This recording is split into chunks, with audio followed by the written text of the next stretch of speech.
All right, here we are. Hello, Dr. Kim Bradley Cole. It is such a pleasure to have you on the podcast. Welcome. Thank you. Um, I'm excited about today, not just because I'm taking the baton from the mighty Robert Stevenson, but also because I've been digging into your book. Social Constructivism is an approach that's always resonated with me in many ways. I know Nick is a bit obsessed with it.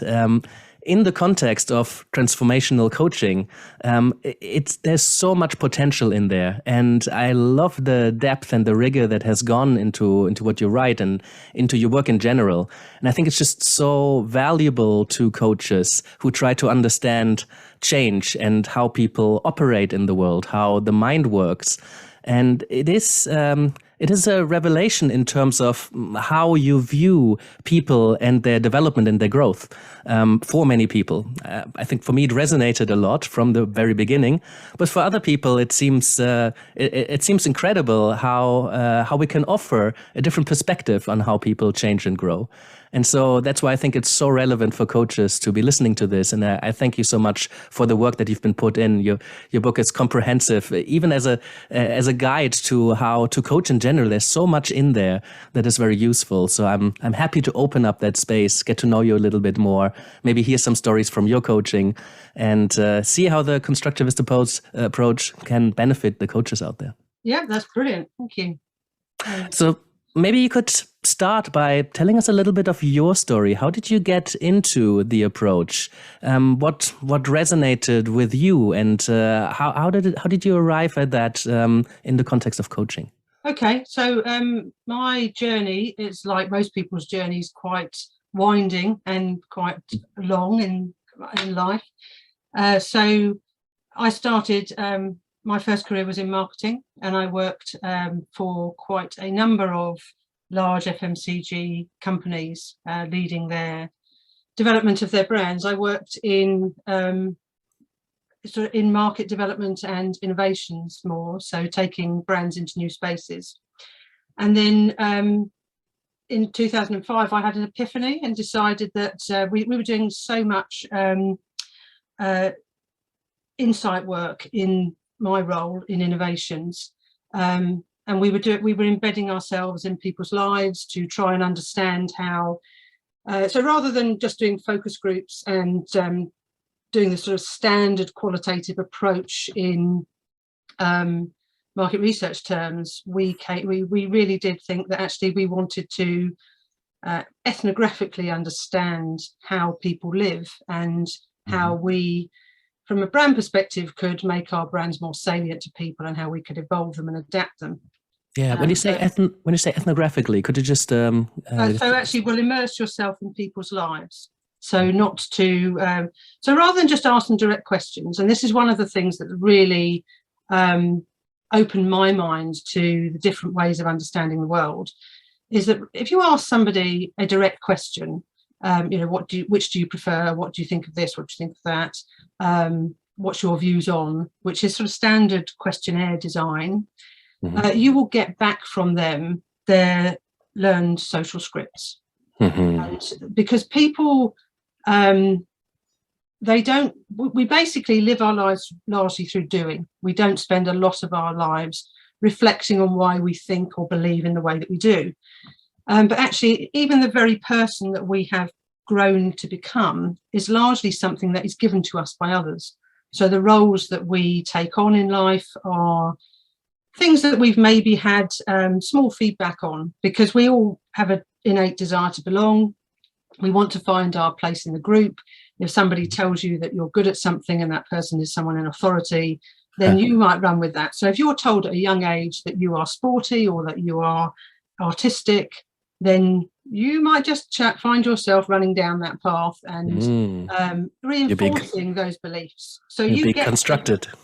So you get to adulthood with all these sets of myths and scripts that you've been given about who you are as a person, and you've never thought about them. You just accept them and go with it. But obviously, if you've accommodated things in not a particularly constructive or helpful way, then you can have quite a few damaged scripts going on for you. So anyway, I've sort of gone off the point really, which I often do. So that was really where I started, was actually with a desire to shift my career into insight, because I just found it fascinating. I find people's lives really fascinating, and I love being with people. I love talking to people, and also because I was working in innovations, I was working at running lots of project teams. And in innovations, you're trying, basically in food innovation, you're trying to come up with groundbreaking ideas on really old factory kit, or in with suppliers that are contract suppliers. So there's an awful lot of negotiation and bringing people with you and changing mindsets. And I just became quite fascinated that you can bring together a project team and everyone's got their own agendas and their own ideas, and nobody really wants you to disrupt their space. And that's your job, is to disrupt their space. And you're up against real tight timelines to get these things developed and out. And so you bring a project team together, and they're disparate people, and they're really not committed, and they don't really want to upset the apple cart.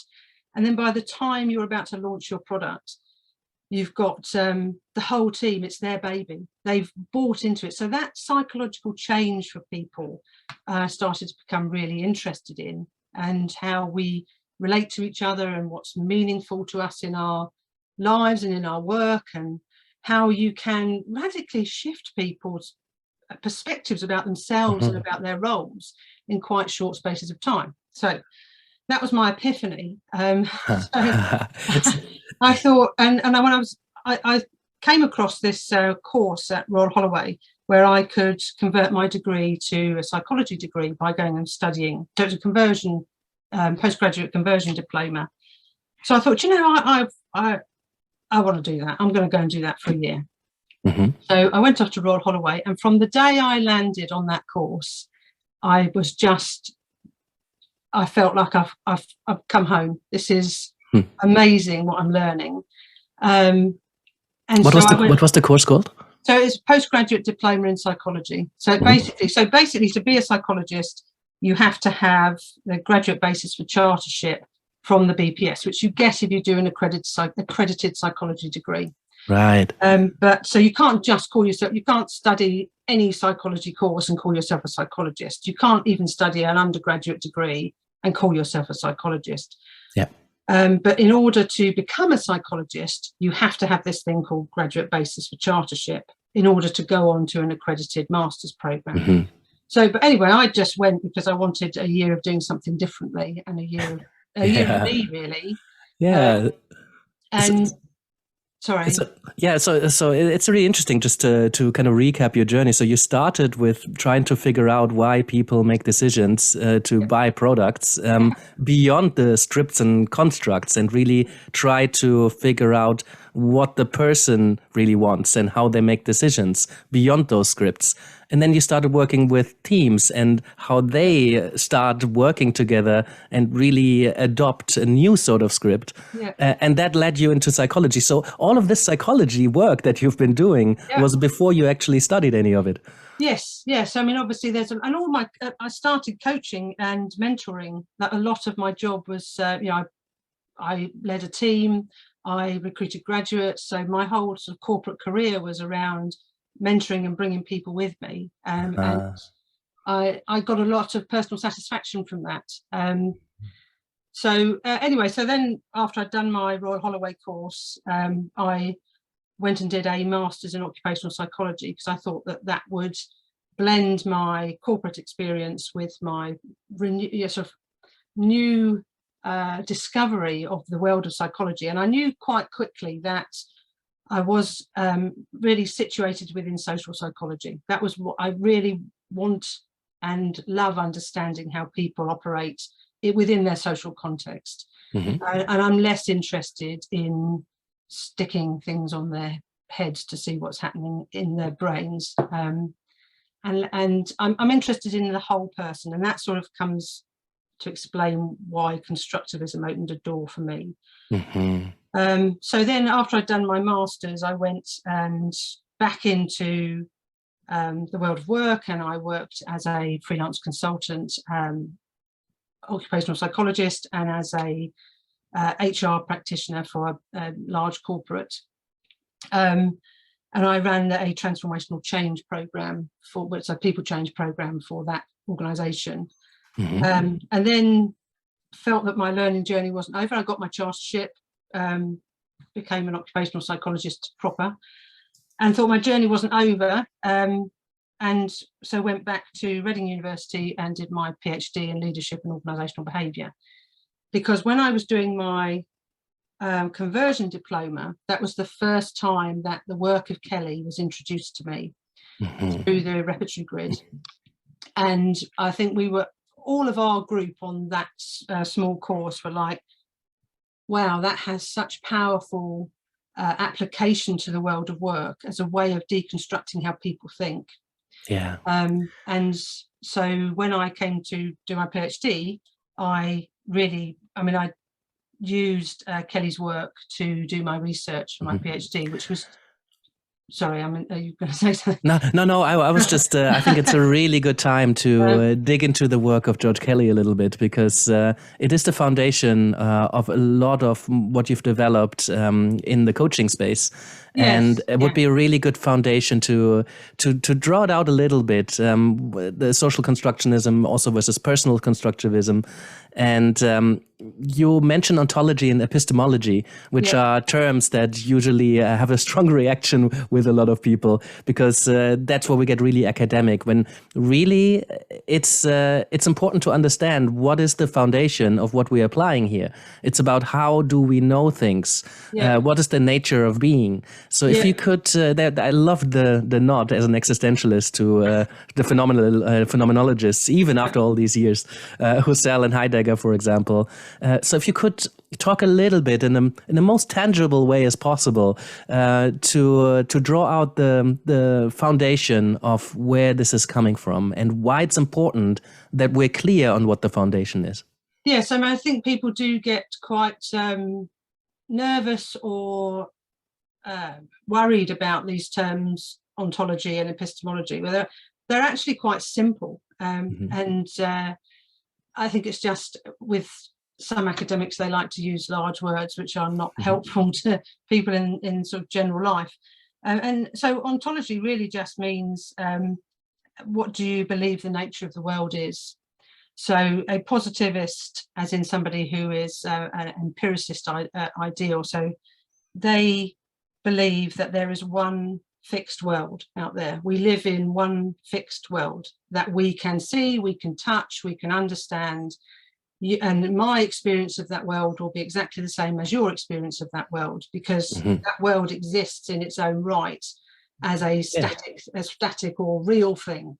Yeah, there's an answer and we can find it. Yes, yeah. And so that is the basis of a lot of psychology and a lot of empirical positivist science. So in that route, if you believe that there is one concrete world out there that we can all understand, then you take a sort of fragmentalist view of science, and you believe that knowledge can be created by just layering on a little bit of knowledge onto this static thing. Yeah, and it's the same with coaching as well. If you coach somebody from a positivistic perspective, then you believe there is one way in which this person can achieve their goal, and you can know that, and they can know that, and we can find it, or I can show them the way. Yes, and that you can see what's out there. So that in a coaching relationship, your coachee has everything. They know everything. They are conscious of everything. So the basis of the GROW model and other behavioural models, and the basis of psychometrics in coaching, adopt that view, that the truth is out there, and that truth can be readily seen, and it just has to be pointed out to people. And that, from a positivist, this idea of fragmentalist nature of science, that is the basis of psychometric tests. So they believe, they take another big word, they take a nomothetic view, which basically means we are fundamentally all the same. And the differences between us are based on what aspects, how much or less of each individual trait each of us has. So from a nomothetic point of view with personality theory, then we also, if you take the sort of big five, sort of Neo or HPI view of the world, we all share common traits. And the differences between us come from differences between those traits. So as a coach, it's very much a test and tell approach. You will go in, you will give a person a personality test of some sort, and then you will tell them the sort of person that they are or what their preferences are. They talk about preferences, but we mustn't forget that from a positivist view of science and from the big five personality view, what they are saying to you is that your personality from the age of 25 is reasonably stable, that you stay the same person pretty much throughout your life. I mean, that is a bit of an oversimplification, because recent researchers are now acknowledging that personality evolves, but they are really saying that those core essences of yourself are stable and static. And you know, Costa and McRae have been very clear in that their belief is that from mid-20s, that's pretty much you on your path of life. Yeah, and if you strongly believe that, then the chances are much more that it's going to be true for you. Yeah, because you know, it becomes a self-fulfilling prophecy. Yeah. So the issue I have with that, and I think that's something I've come into, is that I have a big issue with putting people in boxes. I think if you put people in boxes, you lose the beauty of the person. And all of us, so for me, it even translates to things around diversity and inclusion. For me, inclusion is around making sure that every single individual feels that they're heard, that they have a voice, that they feel safe to express what's important and meaningful to them. It's not about quotas of certain types of people, for me, because I think we're all different. We all come to the world and we all come to our experience and our current points with a whole different set of understanding about ourselves and the world we live in. And we, to really help people transform, you need to acknowledge that. So so as I said, ontology is about understanding, you know, what do we believe the nature of reality is? What do we believe about the world in which we live? So if you take a positivist view, then you're saying that there is one fixed reality out there. We can all see the world. We all live in the same world. From a constructivist perspective, it takes a more relativist position, in that it says, and certainly for personal constructivism, it's sort of like that. So extreme relativism will say that there is no single reality out there at all. That reality is an illusion and fluid. Yeah, you mentioned Einstein in your book at some point, that it matters how you look at things. The observer matters, and no two people can view the same reality just because they don't have the same point of perspective. Exactly. So, but most constructivism sits in this sort of weaker relativist position, which says that we're not actually even going to debate whether there's a single reality out there, because our knowledge and experience of reality is only relative to our interpretation of it, and that you can't know reality you can't see it in its entirety. So everything has a purpose, everything has a meaning to us, everything is symbolic, and actually what matters is how we interpret our world, our lived world, our experiences within that world. So really, you've got those two different positions of what reality is, and constructivism sits more in this relativist space. And then epistemology is just really saying, depending on which nature of reality you accept, how do we study that? How do we study the world, and how do we come to know? So we've already talked about how personality theory enables us to explore the world from a sort of fixed ontological view. So there is a single truth that we can find. And by breaking, and from that perspective, it's around breaking down the person into their constituent parts and working with those constituent parts. So let's see how extrovert you are and see if we can help you build your extroversion or the facets that sit beneath that.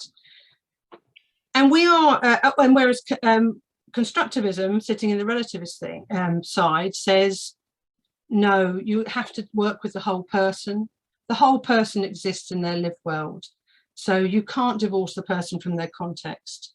Personal constructivism is very much about the whole person is created through their experiences, and therefore you need to understand the nature of experiences, because everything that we do is interpretive and anticipatory, and we are trying to give ourselves a sense of order in a chaotic world. So let's work with that person and understand the person situated within their life world. And those are really the two differences. And the sort of, I guess we're very much drawn to the positivist view of science, because that's the way that the natural sciences work. That's the way we've been enculturated to believe that that is science. There's a comfort in believing that there's an answer or one truth that we can explore and find out. Complexity is scary. Yes, and we seek certainty. We seek certainty in an uncertain world. And our lives are precarious, but we don't want to feel that they're precarious. So that's it helps us feel safe to go into that space. But from a coaching situation, it's not, I don't believe it's particularly helpful to us, because we're also drawn to it's sort of like horoscopes. So we want people to tell us who we are rather than trying to work out who we are ourselves. Personality theory wouldn't that be nice? So personality theory does that, and then also in an organizational setting, we've come into this sort of narrative and discourse around simplicity. So if you think about how people generally work in organizations, we are encouraged to strip things down to their fundamental parts. So that fits with a positivist view. We also, through social media and the way that we consume knowledge now, we take it in small bites. So again, that sort of sits into that side of science. But my view is that if somebody's telling you who you are in a coaching situation, that's not transformative. That might feel comfortable. It might feel, safe, might feel reassuring. Somebody else is doing the work for you, and some people really like that until they don't like it anymore because they're being defined by others. Exactly, and it's not going to change your future. It's not going to empower you to take yourself down a new path. And so for me, for somebody who did go down a new path in their sort of midlife, and see that actually it just opens up a whole new world and a whole new different way of seeing the world, in quite revolutionary terms, which can be quite unsettling. And I have become much more of an advocate of what's the utility, because the utility of sort of behavioural coaching is all right if your problem is functional. It works if you've got a functional issue that you need to solve that you're fully aware of. But we don't, as I said earlier, we don't reflect on our lives. We don't reflect on our journeys. And if you take a view, so in constructivism, when you're working with the whole person, you take the view that personality is not fixed. Personality evolves over the lifespan, and it's something that's dynamic, that you craft, you create. And therefore you're in control of who you are and what you choose to do with your life. And that's a much more sort of meaningful way. So you mentioned about positive psychology earlier on, and that is about the journey to a meaningful life. And it's empowering, because all of a sudden we're in a position where we can reconstruct ourselves through a personal construct. But that's also scary because now we need to take responsibility. A lot of people, a lot of coaching clients, I think they seek positivist coaches because the coach does a lot of the work by telling them who they are and how to live their life. And I think it can change people's future, but maybe not in the way that we would want, because then coaching clients find themselves in this changed future that is constructed by somebody else. And it often feels inauthentic. And that creeps in, and it's not always obvious. And then they find themselves in a position where, you know, they're a different person, but they don't feel like they've had any say in it. Exactly. And this notion of authenticity is really important because it's living the life that you choose and being the person that you want to be. And if you go down the sort of positivist view, you're still living the life that you believe is socially appropriate.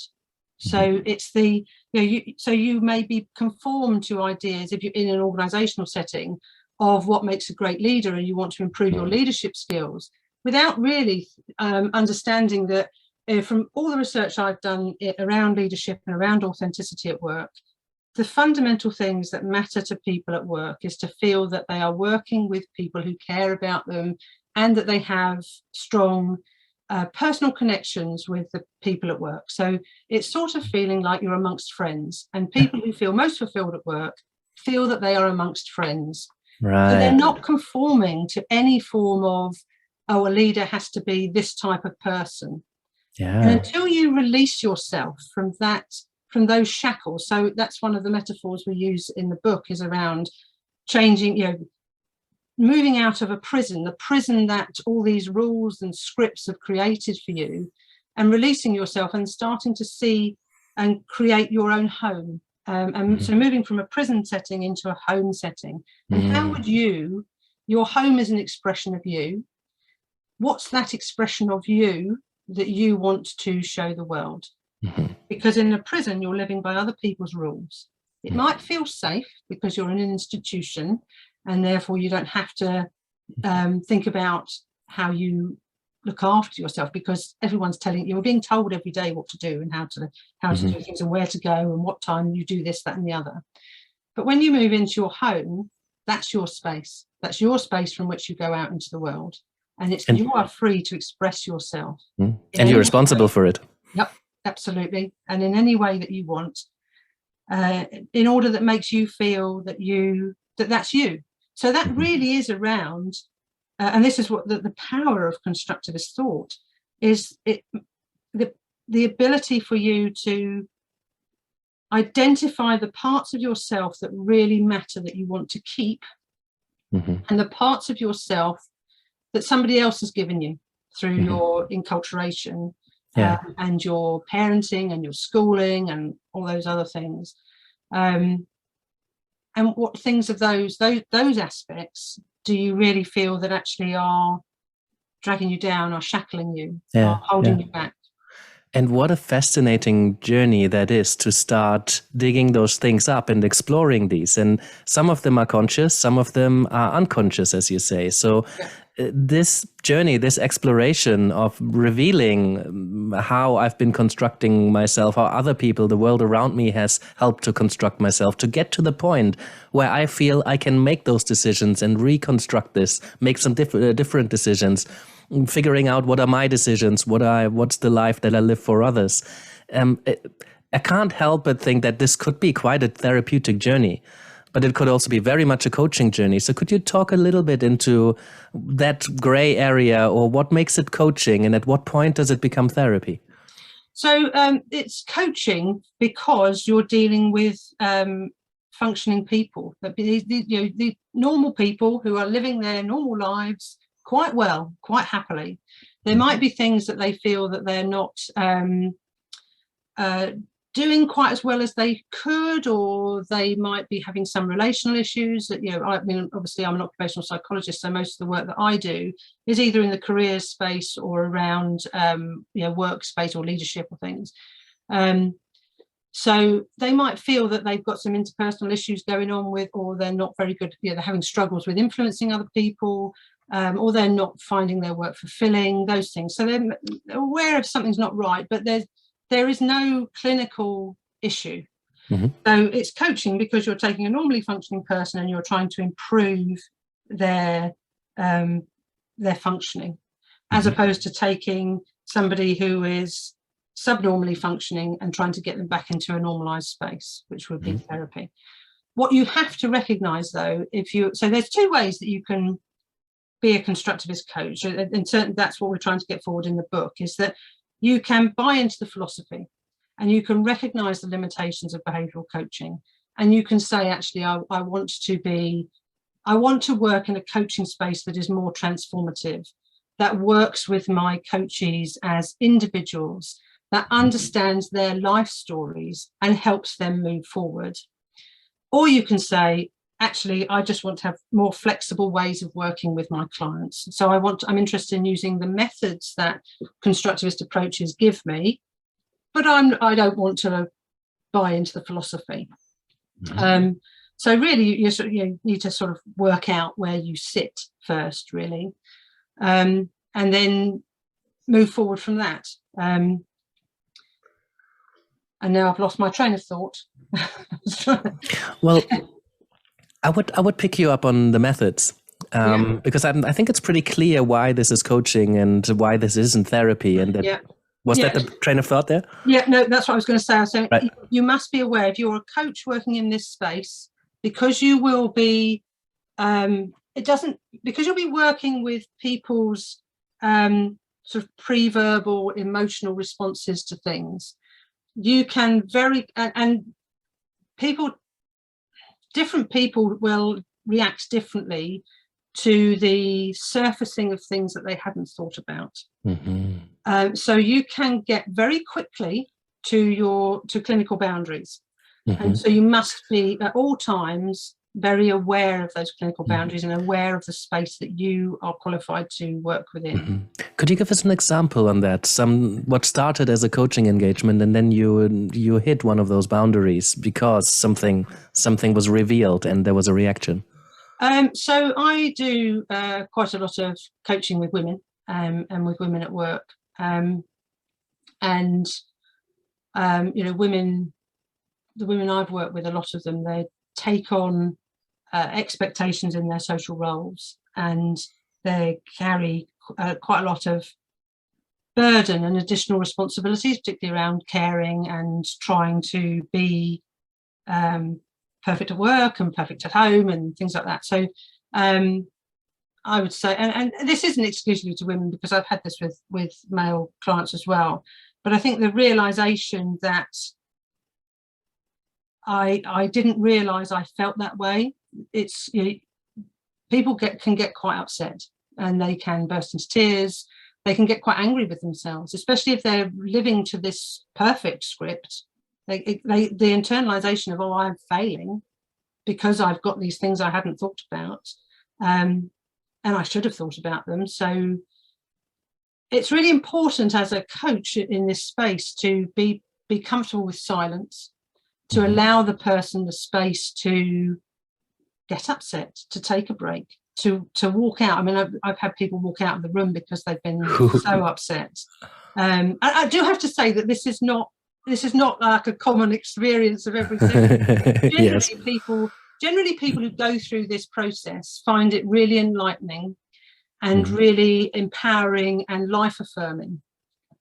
Even the ones that do burst into tears do get quite upset, particularly when they realize that they have been coerced or manipulated by other people, where their previous pivotal relationships have damaged them in some way that they had just shut out or not recognized.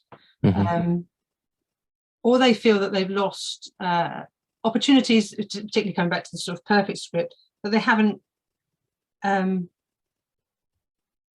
haven't explored every opportunity so far. So again, this is you need to be comfortable with silence. You need to recognize when the conversation has gone far enough for that day and give that person space. You need to not leave a person in pain. You mustn't ever do any harm. So if a person does get upset, you're going to have to work with them until they're okay and okay to leave the session. So don't don't back up your sessions because if someone gets upset, you might go over your time allocation. Right. So there's a potential because of the material that you're working with, and that new insights can go quite deep. And even a fully functioning person, very resourceful, can come to a point where they get really upset and they have to grapple with that for a bit. And maybe you need to stay with them a little bit longer than the assigned time for the session just to make sure they're okay. And then can integrate the new insights into a new construct. Yes. So, I mean, we give you lots of examples in the book, lots of techniques in the book to work through with people. So you're not leaving people, and to understand the sense-making cycle and to move through that creativity space, which is about, and to just to say things like, this is a normal part of the process, that, obviously things get surfaced. And if you haven't thought about them, it can be unsettling. So don't worry, take your time. It's fine. It's absolutely fine. Yeah. So what would that kind of process be? There's a couple of models in the book, but like there's a process in the constructivist approach of how you guide somebody through that sort of journey. Could you outline that briefly, so coaches out there get a sense for how that could look like? Okay, so it's not a standard.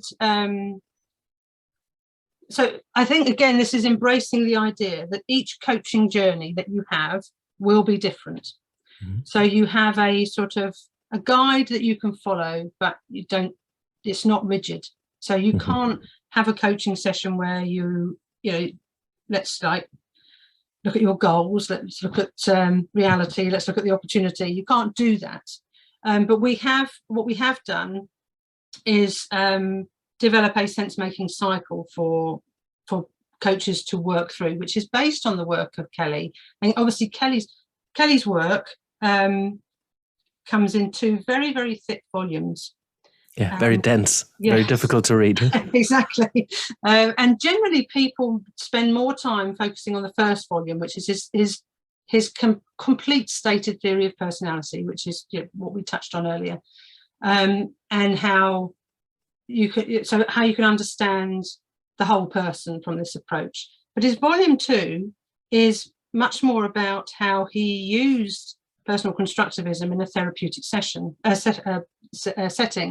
And so what we've done is translate that into coaching. So what can you take? And so he had cycles where he talked about how people make decisions, etc.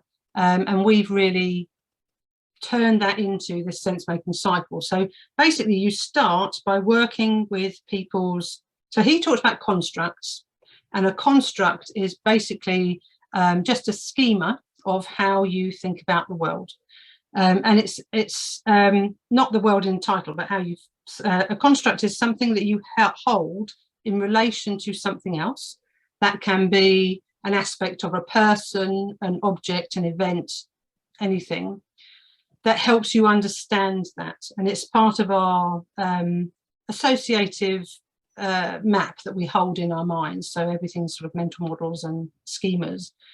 And what Kelly said is that we hold these schemas as bipolar contrasts. So, and that's really how we make sense of the world that we live in. So we will look at something and we will say, that is tall and it's not short. That is fast, so it's not slow. And that's really how we understand ourselves. And if you think about this in practical terms, and you think about what I said earlier about you could believe that you are sporty or you're creative by a small thing that somebody that was important to you at an early age says to you, and then you run with that. So even things like, how do I understand? So I consider myself to be quite a creative person. How do I understand my creativity? And it is always in relation to something or someone else. You can't understand creative, and this is really why positivism has its limitations in a coaching setting, because you can't understand what anything means without context. So in order for me to say that I'm a creative person, I need to look at what's not creative. and what do I see in other people that is creative or not creative. Right. And equally, my not creative. So if you asked me what's the opposite of creative, I might say boring, whereas somebody else might say stable. So again, that you start to see just through language and the symbolism of language that the meaning that we take from the smallest pieces of understanding that we have is an individual thing. Yeah. So basically, you start off in the sense-making cycle. You start off with those beliefs, and we give you lots of tools and techniques to start surfacing people's beliefs. And this, could you give us a few examples of what techniques? Because there's a lot of really good stuff in there. I wonder what your most frequently used are. Okay, so we have to then go back and talk about this whole notion of metaphors. So and why. In fact, actually, I'm going to go back one more step, because you mentioned earlier, right at the start of the interview, that this was social constructionism, and this is not social constructionism. This is personal constructivism. And again, actually, the next book that we're going to write is around trying to demystify these terms, because they're not understood. And so social constructionism came from sociology. So its start point is how society works, and it looks at cultural artifacts, all those meaning blocks that we have in society that we use to interpret who we are and how our world is constructed. But it's very much interested in sort of our membership of groups and how we affiliate ourselves in order to craft society and who we are within that. Whereas personal and then social constructivism sits in that, how do we take meaning as individuals from all that sort of social artifact? So that sort of sits in the middle. And then personal constructivism is around ourselves as individual sense makers, and that's why it's really valuable to coaching. So it's looking at how we make sense of our experiences within our embedded life world. So it starts from the person and comes up to the groups we belong to, the society that we live in, and looks at how we've been enculturated and stuff. But so it doesn't divorce the person from their social context. It's absolutely embedded in it, but it starts from an individual sense-making perspective. Whereas social constructionism starts from society. And how do individuals take their sense of self and their sense of meaning within that overall construction of society? So they start at opposite ends. And then again, I've lost where we started. I'm interested in the practical methods of bringing some of these up. Okay, so then we come back down to this idea of metaphors. So in personal constructivism, and in social constructionism, in the whole constructivist space, because all these things sit in this constructivist landscape, and everything is symbolic. Language is symbolic, objects are symbolic, and so metaphors are really key to understanding how we make sense of our lived worlds. And Kelly came up with this, his original idea was that people are scientists, that they go about the world and making sense of things through anticipation and trying to work out their little rules. And that they, into their construct system is the whole mental model of their brain and how they hold knowledge, and it's the whole thing. But you can never know a person's entire construct system.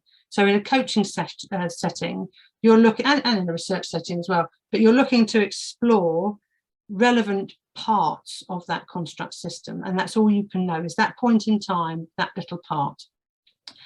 Later constructivists, personal constructivists who built on Kelly's work, came up with this metaphor of person as storyteller, and this idea that we live narrated lives, so we tell ourselves what our life is as we travel along our journey. And that's particularly valuable for coaching, because if you understand the narrative thread of a person's life, then you can help them Right. change their story. So Right. So you're being extra sensitive to language and the narrative yes. that your client presents themselves with, and mirror that back or feed that back so you can explore it together. Yes. So rather than being in a positivist view of coaching, you're the person as the coach. You're the person who's administering the test. You're the person who's telling the person what the results of their test are. So you're telling them what their preferences are, etc. And so you're very much in the role of expert. Mm-hmm. In a constructivist coaching relationship, you are a co-explorer. You're joining that coachee on their journey of their life, on the road that they want to explore, and you are there as a critical friend. You are not there to tell them where they should turn. You're there to help them understand the beauty of the landscape around them, and help them get to the top of the hill and see the whole vista. And that's your job. But they are in control of their journey. So again, we've given you quite a lot of tools to think about how you best do that. And they can all be used flexibly at different stages in the coaching process. We give you two metaphors. We give you the theatre of life as a way of understanding people's social roles, which is quite important. And then I've forgotten the other one. How does it work, the theatre of life? So the theatre of life works in that, again, it comes down to this idea that we are given roles that, we don't choose our roles. Our roles in life are largely given to us, even by the nature of the sex that we're born into. There are gendered expectations of how people behave, and the family that we're born into, the culture that we're born into. All those things give you this idea of what your role should be. As in a theater, the director would assign you, you're going to play Hamlet, and then you embody that role. And so exactly. So in the theatre of life, what we would do, so we have a picture, and it's a picture that's at the back of the book. I know what the other one is, and I've talked about it already. It's the prison versus home metaphor. So in the theatre of life, we have a picture that you can use, but you can use any visual of an internal theatre. You don't have to use my particular drawing of an internal theatre. And we ask the coachee to tell us, so in the theatre of your life, where would you seat yourself? Where would you cite yourself in this drawing? So would you put yourself on the stage? Would you put yourself in the stalls, in the music, the drum bit? Would you put yourself in the royal circle? Would you put yourself in the wings, in the toilet? There's lots of different ways. Are you not in the theatre at all? And who else is on the stage with you? So that's a really valuable way to help the coachee explore their role and where their role sits. And then you move on and you ask them, where would you like your role to be? What would your next role be? And then, so if they're saying, well, I'm in the wings, because you can explore with them, well, what's the play? What's the play that's being played? And then you get really rich, valuable language around. So is the play a comedy? Is it a horror? Is it a drama? Is it, what is it? What is going on for you there? And in the nature of the play that they choose, do they make up a play, or do they choose a play that is a famous play? And so that, very, very quickly, just by that one metaphor, you can get into a really rich conversational landscape. There's so many arms to it. Yeah. And then but you have to listen. You have to listen. You have to hear the words they're using. You have to hear the metaphors that they themselves use. Yeah. And you have to also hear the things they're not saying. So again, let's explore the role you have in the context of the roles of other people around you. You very quickly get to an idea of who are their important others. And you can do that in a home setting, you can do it in a work setting. You just let them, because it's their story. So you don't tell them what they should give you. You don't police that in any way. You just see what comes out and you work with what comes out. And it's a lot of, so we call it laddering, which is a lot of up and down questioning. So you can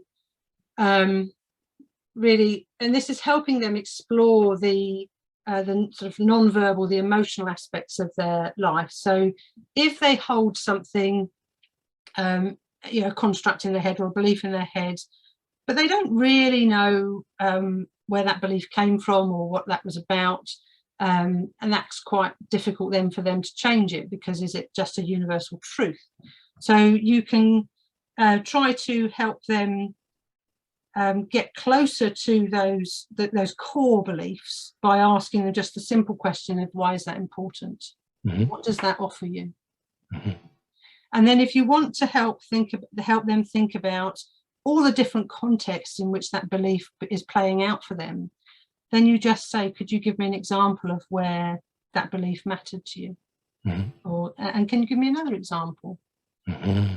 So the trick about being a good constructivist coach is listening and being comfortable with silence, as well as knowing your clinical boundaries. But you have to go with what the person is telling you. You have to be credulous in that context in order to understand. So a credulous approach is really about accepting that whatever that person says, however ludicrous it might appear to you in your worldview, mm-hmm. it's a truth for them.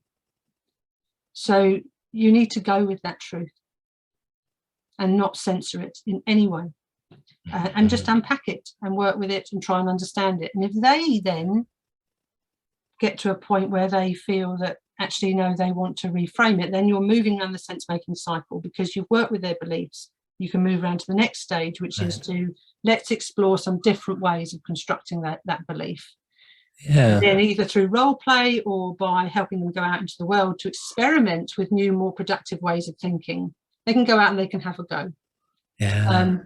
So this is something that is really, and then they come back and they reflect on it and they go around the cycle again. They keep going around that cycle as long as it takes, really. And some people go around the cycle once and they go around it in a complex, deep way. And some people go around it multiple times, depending on their journey of enlightenment, really.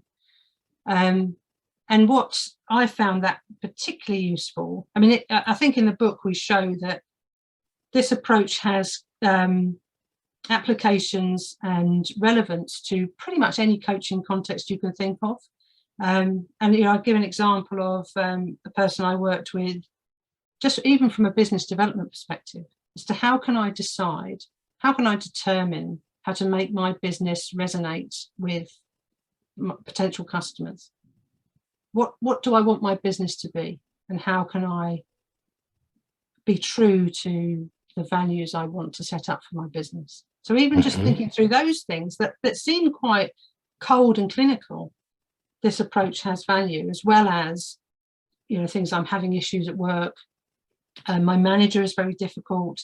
I mean, I've worked with people who are totally distraught because they feel they've got to leave yet another job because they just can't get on with the people there. And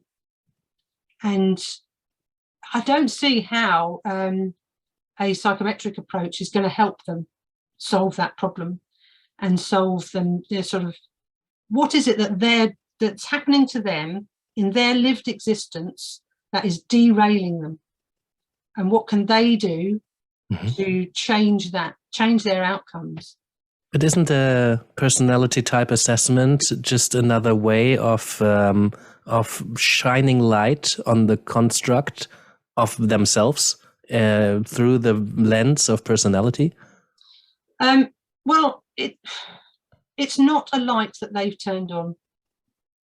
So I guess really. But they've answered the questions. They've answered the questions. They don't recognize. I mean, I've worked with, because obviously I'm a registered test user.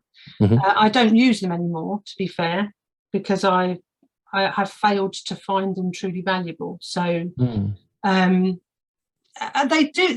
value. I'm not saying that, I'm not dismissing them entirely. They have value in simpler settings, but I don't subscribe to the philosophy, so therefore it wouldn't be authentic of me to use them, because I don't subscribe to the idea that we are best understood by breaking us down into our constituent parts. And I don't subscribe to the idea that there is one fixed reality out there that's stable and that we can all understand.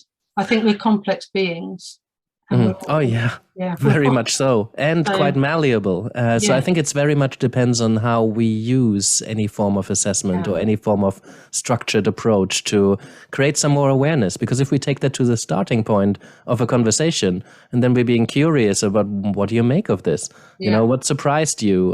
What resonates? What doesn't resonate? I mean, any set of questions is merely a snapshot of how you've answered them at this particular time. And if you take that as a starting point, I yeah. can see that as a starting point to a constructivist conversation as well. Yeah, yeah. But I mean, I've spoken to so many people that when you say to them, yeah, honestly, I've spoken to many, many people who say that a personality test has enlightened them as to who they are. And when you say to them, but you answered the questions. So the personality test is just telling you back what you've answered. A lot of them don't make that connection. Oh, so they take the empowerment out of it and they give the Yeah, credit to the algorithm or the yes, coach or the assessor rather than to themselves. yeah. And I think that it comes back to what I said earlier on about how we are taught to seek simplicity. We are also taught things about, what makes a good leader. And the person who's a good leader, we're told, is somebody who's decisive, who's quick thinking, who can cut through all the complexity. So everything in our lives, particularly in Western society, it is driving us down that normothetic route and that simplistic route. And I think, yes, it can help you. It can help you if you have a functional problem. But it doesn't really help you transform in a liberating and empowering way, because you're not in the driving seat. You're not in constructivist sense, as I said, you're a critical friend, you're a co-voyager. You're joining them on their journey of exploration and discovery. And it's their journey. And that journey of exploration is not contained by anybody else's view of how the world should be, just theirs. Yeah, that makes sense.